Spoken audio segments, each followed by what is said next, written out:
যাবে, ডাকাতি করলে বেশি পাওয়া যাবে, দলদারি করে ক্ষমতা দেখা বেশি পাওয়া যাবে। আসলে কিন্তু তা না। আসলে অতটুকুই পাবে যতটুকু তার বাজেট আছে। যদি সে বৈধ পন্থায় চেষ্টা করে সে সৌভাগ্যবান, যদি অবৈধ পন্থা অর্জন করে সে দুর্ভাগ্যবান। তোর হারাম হারাম দিয়ে সেখানে হাদিস শরীফ, এটা মুসলিম শরীফের হাদিস। রাসূলুল্লাহ সাল্লাল্লাহু আলাইহি ওয়াসাল্লাম, রাসূলের নাম শুনলে কি বলবো আমরা? রাসূলুল্লাহ সাল্লাল্লাহু আলাইহি ওয়াসাল্লাম সাহাবাদেরকে বলতেছেন যে নবীদেরকে যেই বিষয়ে আদেশ করা হয়েছে তোমাদেরকে সেই বিষয়ে আদেশ করা হয়েছে। নবীদেরকে বলা হয়েছে কুলু ইয়া আইয়ুহার রাসূল। রাসূল আর রসুল পার্থক্য। রাসূল মানে একজন রাসূল, আর রসুল হলো বহু বছর।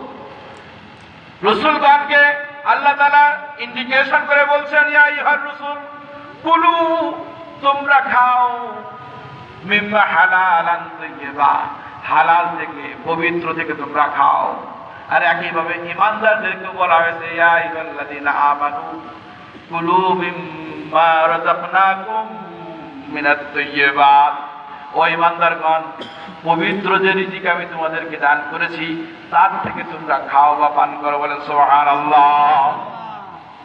এরপরে রাসূলুল্লাহ সাল্লাল্লাহু আলাইহি ওয়াসাল্লাম বললেন আল্লাহু যাকার রাজুলা, এক ব্যক্তির কথা উল্লেখ করলেন, ইউতিরুস সাফার, যেই ব্যক্তি দীর্ঘ জীবন অতিক্রম করেছে, দীর্ঘ রাস্তা অতিক্রম করেছে, দীর্ঘ পথ অতিক্রম করার কারণে যদি কোনো ব্যক্তি রাস্তা দিয়ে মনে করেন এই যে আমাদের বলতলি যে বাস স্ট্যান্ড শখের বটতলা, ওখান থেকে যদি কোনো ব্যক্তি পায়ে হেঁটে এই মাহফিলে আসতে চায়, রাস্তায় অনেক ধুলাবালি আছে, গাড়ি ঘোড়া ধুলা আছে, তার চেহারায় ধুলা লাগবে কি লাগবে না?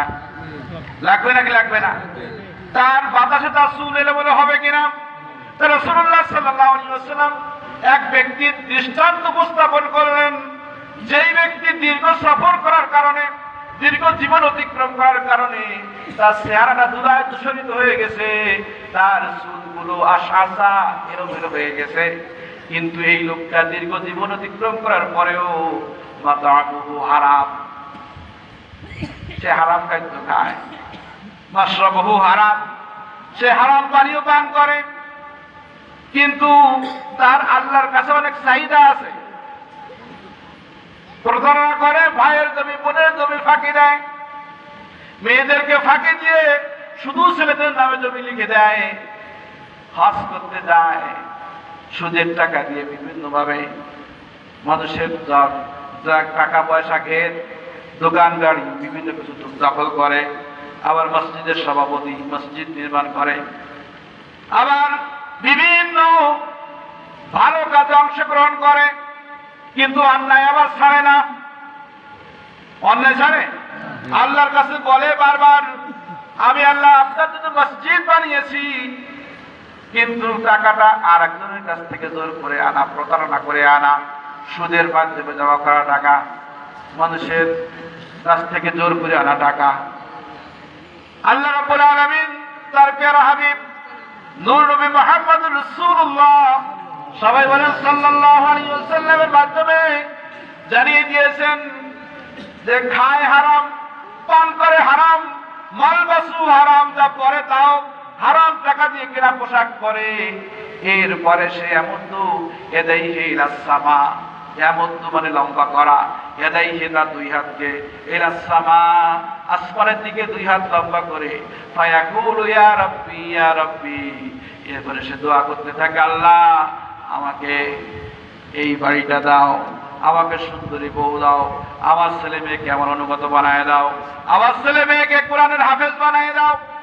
আমার দেখা আমাদের অনেক শিক্ষার্থীর অভিভাবক আছে, নিজে নামাজ পড়ে না, নিজে সিগারেট খায়, নিজে বিভিন্ন রকম অন্যায়ের সাথে যুক্ত, কিন্তু বড় আশা করে ছেলেটা কোরআনের হাফেজ হবে বা মাদ্রাসায় পড়ে আলেমে হক্কানি হবে, ছেলে অনুগত হবে, একেবারে পিতামাতার কুররাতু আইন চক্ষু স্বীকার করার সন্তান হবে, কিন্তু উপাদান তো নষ্ট।